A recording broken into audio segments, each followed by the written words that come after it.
Assalamualaikum warahmatullahi wabarakatuh pemirsa, kembali lagi dalam rubrik Muslimah Daily yang mencerdaskan, inspiratif, dan solutif. Pemirsa, tahukah Anda bahwa BPS merilis Provinsi Sumatera Utara memiliki pendapatan per kapita mencapai Rp103.509.150? Disebutkan pula ada 5 kota paling tajir yang menempati posisi pertama dengan pendapatan rata-rata warga per bulannya Rp8.065.763 adalah Kota Medan. Disusul warga Labusel dengan pendapatan rata-rata per bulannya mencapai Rp8.089.836, Batubara sebesar Rp7.502.486, Labuan Batu sebesar 6,2 juta, dan Labura sebesar 5,9 juta. Amazing. Kira-kira pemirsa Muslimah Daily masuk kategori yang mana nih? Isu atau fakta? Silahkan komen nanti ya. Provinsi dengan jumlah penduduk terbesar nomor 4 di Indonesia ini memiliki luas daratan 7.298.123 km persegi dengan perairan 11 juta km persegi. Fakta ini membuat Sumut mulai memetakan potensi perikanan dan kelautannya, juga potensi daratan berupa ragam hasil perkebunannya. Baru-baru ini pula diadakan Pekan Inovasi dan Investasi Sumut pada tanggal 24 Mei kemarin untuk membuka peluang sebesar-besarnya bagi investor dalam dan bagi luar negeri. Inikah signal pengalihan beban pemerintah ke pundak swasta atas nama kesejahteraan warga? Untuk itu pemirsa, mari kita simak jawaban dari tokoh Sumatera Utara kali ini. Bismillahirrahmanirrahim. Assalamualaikum warahmatullahi wabarakatuh. Ya, pemirsa Muslimah Rindu Syariah, kita mendapati berita informasi bahwasanya Kota Medan itu termasuk 5 kota paling tajir gitu ya, dengan pendapatan rata-rata warganya per bulan itu adalah Rp8.625.763. Ini sebetulnya berita yang membahagiakan, hanya saja apakah memang iya gitu ya. Ini yang akan kita bahas bersama. Nah, mungkin kalau kita membahas tentang pendapatan per kapita gitu ya, apakah itu menggambarkan secara kondisi secara real atau tidak, maka kita lihat dulu gitu ya, bahwa pendapatan per kapita itu adalah total penghasilan negara dibagi jumlah seluruh penduduknya, sehingga akan didapatkan pendapatan rata-rata penduduk tersebut dalam suatu waktu tertentu. Nah, inilah pendapatan per kapita. Kalau kita lihat dari sisi rumusnya sendiri, ini memang yang akan didapatkan itu adalah rata-rata ya, rata-rata pendapatan di kota itu. Para ahli ekonom itu menyatakan bahwa sebetulnya ada kelemahan dalam perhitungan atau angka pendapatan per kapita itu. Kenapa? Karena sebetulnya tidak terlalu valid untuk menilai kemakmuran kota atau suatu negara gitu ya. Nah, jadi memang kalau ditanyakan apakah pendapatan per kapita Kota Medan yang 8 jutaan tadi itu menggambarkan pendapatan yang diterima oleh warga Kota Medan, ya enggak. Kenapa? Karena memang itu bukan angka real, tapi itu adalah angka rata-rata pendapatan yang dihitung pemasukan siapa gitu ya, yang terus itu dibagi dengan penduduk Kota Medan yang sekitar 11 jutaan gitu ya, sehingga didapatkanlah yang angka 8 juta rupiah per bulannya tadi. Tidak terlalu validnya ini juga dikarenakan tidak menggambarkan sebetulnya distribusi pendapatan tadi itu kepada siapa gitu. Apakah distribusinya merata ataukah tidak. Satu sisi kalau kita lihat gitu ya, bahwa kondisi Kota Medan kalau dikatakan apakah tadi ya mencerminkan fakta lapang, maka sebetulnya ini sudah mendapatkan komentar dari Wakil Ketua DPRD Kota Medan ketika mengomentari tentang menurunnya jumlah gitu ya, jumlah penduduk miskin di Kota Medan sekitar 0,2 2% kalau saya tidak salah ya. Nah, jadi dari 700.000 jiwa itu menjadi 200.000 jiwa. Jadi menurun sekitar 500.000 jiwa.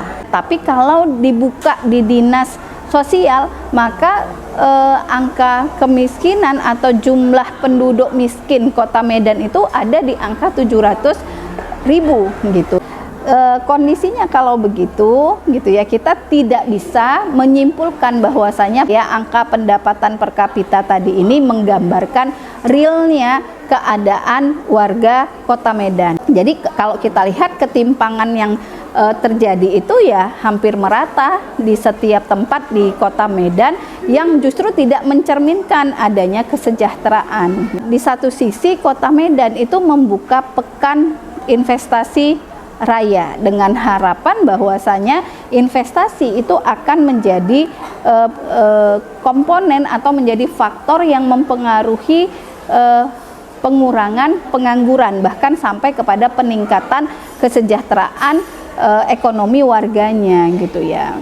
Apakah memang berefek kepada peningkatan pendapatan? Nah, ini yang sebetulnya masih sebatas klaim gitu ya. Karena kalau kita lihat kondisinya hari ini gitu ya, kerjasama investasi yang dilakukan baik oleh daerah maupun pemerintah pusat itu ternyata tidak hanya investasinya gitu ya, perjanjiannya tidak hanya investasinya, tapi juga mereka gitu ya, atau para investor itu membawa tenaga kerja mereka sendiri. Nah, sehingga kalau kita lihat ternyata tidak juga membuka lapangan pekerjaan untuk warganya sendiri, sehingga berarti kan kalau begitu investasi itu tidak selalu akan membuka lapangan pekerjaan, atau ya tadi ya kalau saya mengatakan masih sebatas klaim. Nah, lalu kalau kita lihat sebetulnya yang punya kewajiban gitu ya, yang punya tugas untuk membuka lapangan pekerjaan itu kan adalah pemerintah.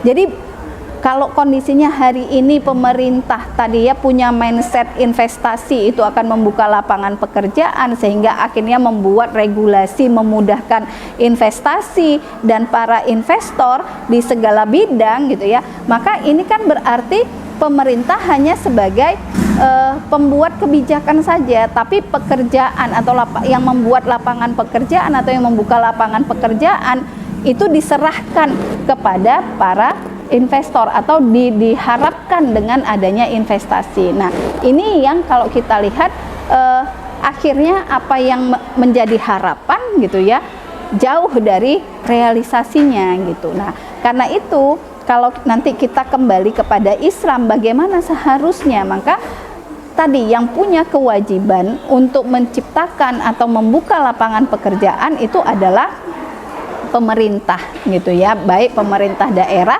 maupun pemerintah pusat gitu. Maka berarti gitu ya, segala upaya itu akan dilakukan oleh pemerintah, tidak hanya sebagai penetap kebijakan atau pembuat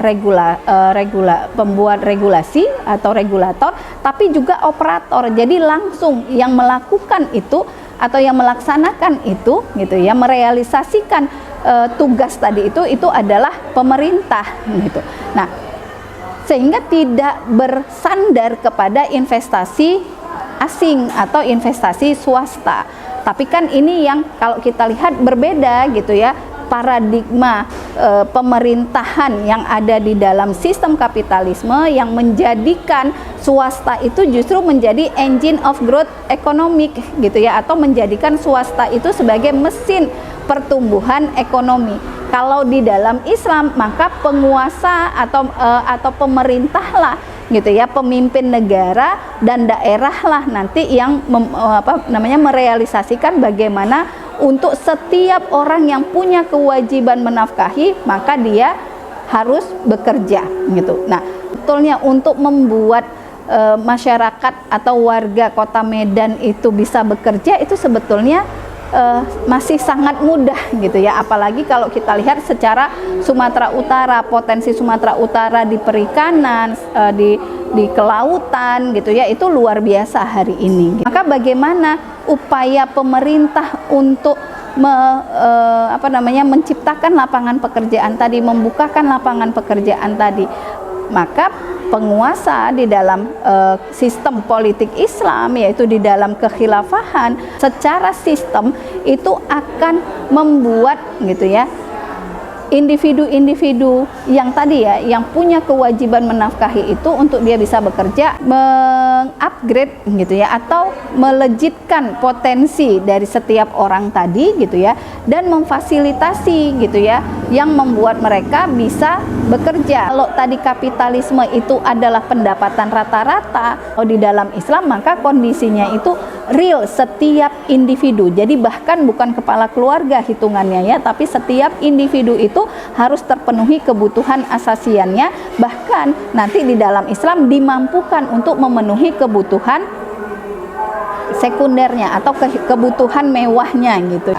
Nah, inilah sistem politik Islam dan sistem ekonomi Islam yang ada, yang hanya bisa diterapkan ketika sistem politiknya diterapkan, yaitu sistem khilafah. Jadi kita tidak akan mungkin bisa menerapkan sistem ekonomi Islamnya kalau tidak ada khilafahnya.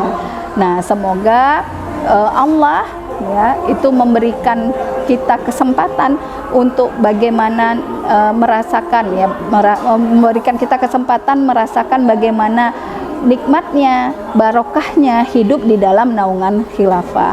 Karena itu mari kita bersama-sama memperjuangkan sistem politik Islam agar kita bisa menerapkan syariat Islam secara kafah, dan keberkahan Allah itu senantiasa dicurahkan kepada kita semua. Wallahu a'lam bishawab. Wassalamualaikum warahmatullahi wabarakatuh.